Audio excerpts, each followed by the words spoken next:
بسم الله الرحمن الرحیم. ګرانو خویندو، اول زما د مینې ډک سلامونه احترامات ومنئ او بیا د اقرا په نوم د روان تعلیمي بهیر د هر یو غړي نه مننه کوم چې د ښځو د حقونو او د زموږ د ټولنې حیاتي مسلې ته د خلکو پام را اړوي. تاسو ته معلومه ده په دې درو کالونو کې زموږ ګران هیوادوال، زموږ خویندې میندې ډېرې هلې ځلې وکړلې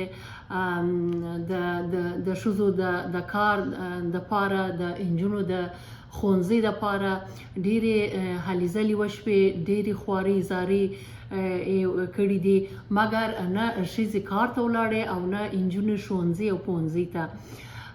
نو موږ په خپله د مورنۍ مسؤلیت او د یو میرمنې په حیث د مور او د وطني مسؤلیت په وجه باندې په هره غونډه کې، په هر ځای کې، په هر هنري ننداره کې دا برحق حواس ژوندی ساتلی.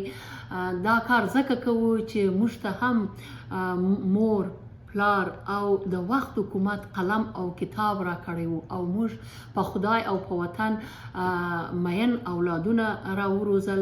افغانستان د نومیالي او لوستو ښځو سره نااشنا وطن نه دی.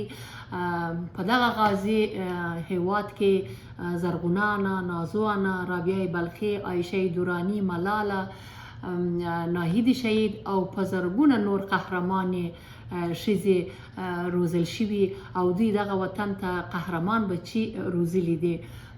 نو زه د دغه ښکلی او مقدس ارمان لپاره د اقرا د دغه قدم ملاتړ او هرکلی کوم او په خپلو ټولو هیوادوالو باندې غږ کوم چې د دوی ملاتړ وکړي او په جار به ووایو چې پرې مې ده چې والوځم، پرې مې ده چې والوځم، زما وزرې ماتړې شپو ته پاته کېږو د رڼا وزرې ماتړې شپو ته پاته کېږو د رڼا وزرې ماتړې. خار بشي ځنګل که بې کتاب او بې قلمه شي، ګل به وچ ډنډر شي، بې هوا که بې شبنمه شي.